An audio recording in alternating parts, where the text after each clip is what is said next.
I'm going to go through the list of demonstrators, and you can wander around as you please, basically.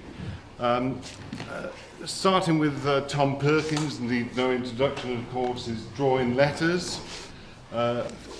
Tom's wife is, we welcome Gaynor this morning, and she will be leading her left-hand calligraphy, very much in my style, because I'm left-handed, but certainly can't draw letters like Gaynor. Gerald, of course, needs no introduction again. Simple gilding with real gold leaf. And then Sab Lester here is going to be doing Gothic calligraphy with a parallel pen. John Nash, who's done some demonstrations throughout the weekend, will be doing brush lettering and in the style and tradition of William Sharpington.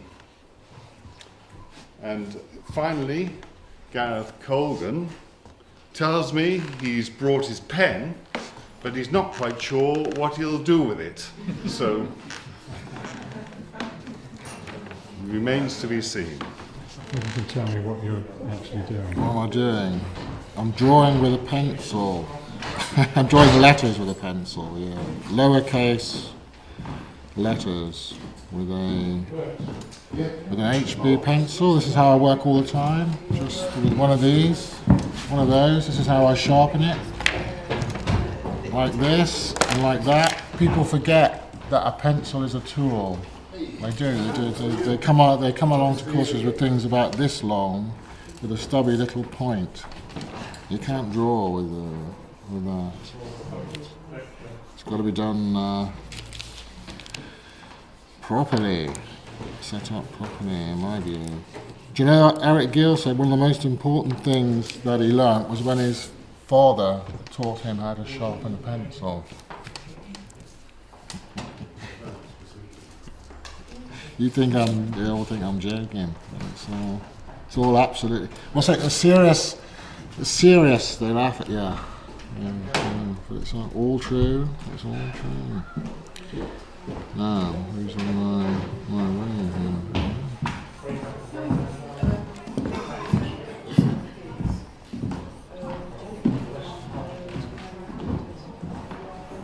How not to do it.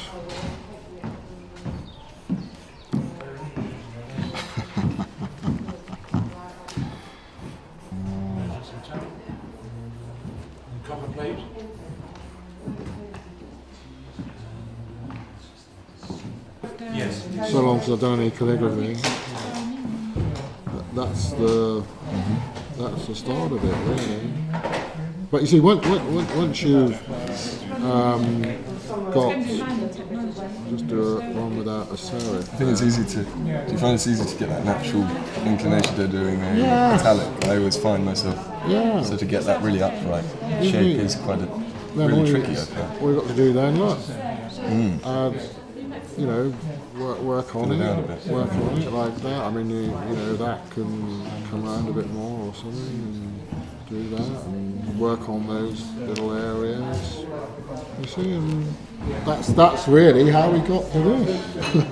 So you're thinking about the chisel, but you're It's the thinking, same. how can I carve it? Yes, in a way. Yeah, you're just thickening.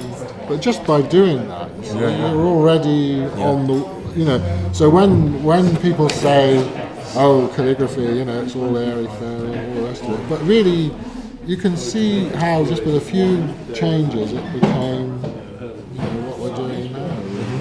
So, anyway, there we are. And it's just dead easy to make the thing. And so, the thing is sometimes you've got to get on with things that you don't. Kind of feel, it's just it's a discipline. So when you have to done the mild calligraphy, when you get the signatures on your hand, you think you're constantly reminded of what the pen would do as well. So Yeah. You've got the nib in your mind. Yeah, and then of course the other factors of what material you're carving in and all the other factors. I can ask you what you're trying to achieve there. I'm just doing a demonstration. No, I'm not trying to achieve anything particular, just a variety of looks. Yeah.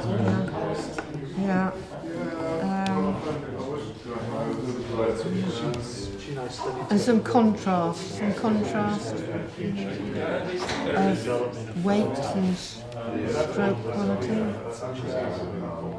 It's penmanship mainly. Yeah, calligraphy.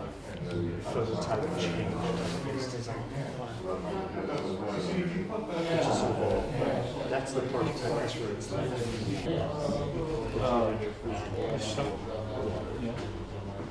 I think 492.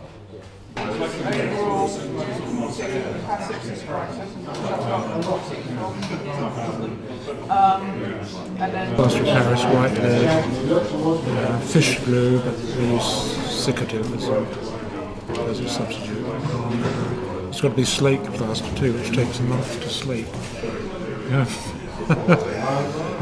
And then you just dissolve it down on, kind of right with it as you would this.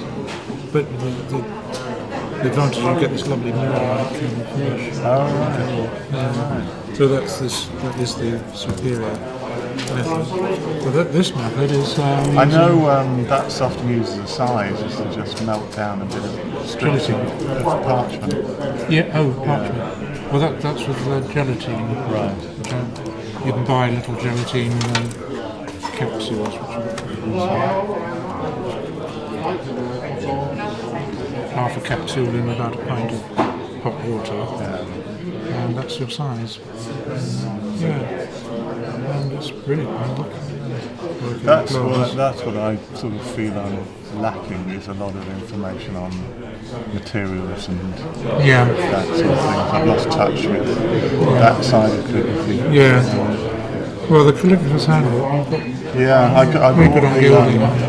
bought the first publication of it, because I've always had that second edition paperback. Yes. It was there last year, so I got a copy of that as well.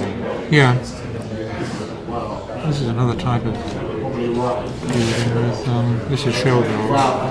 The advantage of that is you can actually done it. Then I would burnish it. Well, there's little edge bits that are stuck, so you feather. You certainly love feathers, don't you, in your outfits? Oh, yeah, brilliant! Yeah, there's a few here. You can cut them to any sort of width. Really. Yes. So it's a broad edge stone, which I wrote that with. So I mean, it's not very fine. Fine? What? No, that isn't very fine, is it? I mean, the edges. But how do you make it? Can you make it fine? By making the lettering finer. Well, yes, I think with the knife, I think it's possible. I think you could. Yeah. Or maybe draw an outline with black or something. Yes. Yeah. I don't know if this is finer, but I haven't prepared my pens properly. But see if this one. This is done direct with a pen rather than building up the letters. It doesn't look very good actually. It looks half black. Oh, that's good. It's not bad, but it's got some. That's a lot. I forgot to clean my pen out, so it's got ink in there as well. Fatal. but that's the sort of method. But if you're interested in it, this is the best book on the market. Gold Leaf Techniques by Raymond LeBlanc. I imagine it's an expensive hobby though to take up. Well, I did it because it led to 10 years of work. Well, gold leaf, how much would you think that would cost? Could be anything from £5 to £20. 60 pence. What? Yeah. It's so thin. It's I guess so, 7,000 yeah. No, I guess so. Yeah. So a whole book which comes in 25 leaves in that size, you can't get any other size. At the moment, it will be about £15 to £20. Okay. It fluctuates with the price That's of not as gold. bad as I thought it would be. No, it was surprised. Yeah.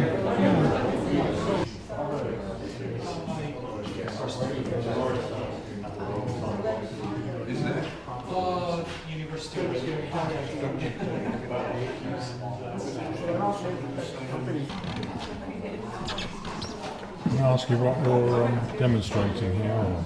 Oh, brush lettering, eventually. I just sort of suddenly changed my mind about what I'm going to make. I think I'll...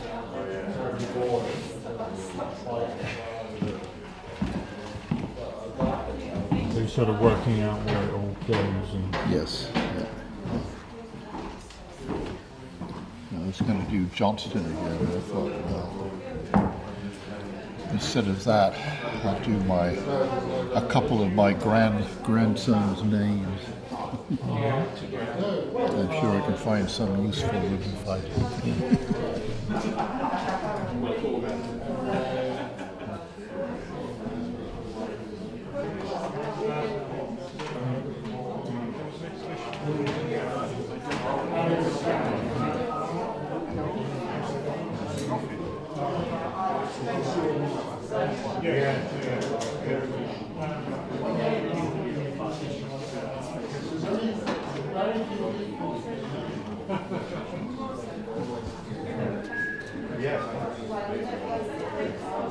Combining black letter with script, formal script. Do you know Paul Antonio?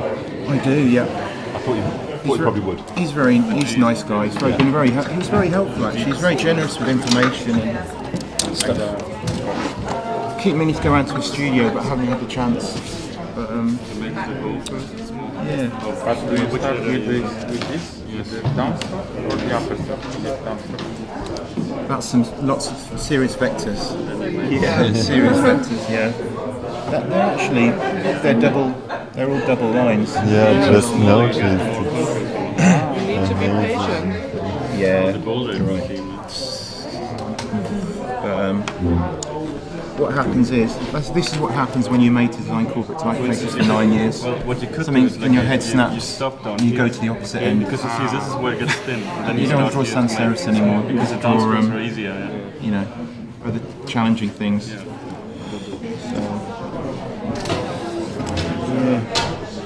I was really pleased with the finishes actually. It's another different print, but it's a really nice paper. Can you see how it catches the light? It's white ink on this red paper. It's white ink. The morning. Yeah. So you get this. It's a really nice metallic, glowing finish to it. And then I tend to do them like this. Just come out probably a bit further in, so you've got a nice, more pleasing. Yeah, that's it. Good place. That's right. And then that's how I do it. But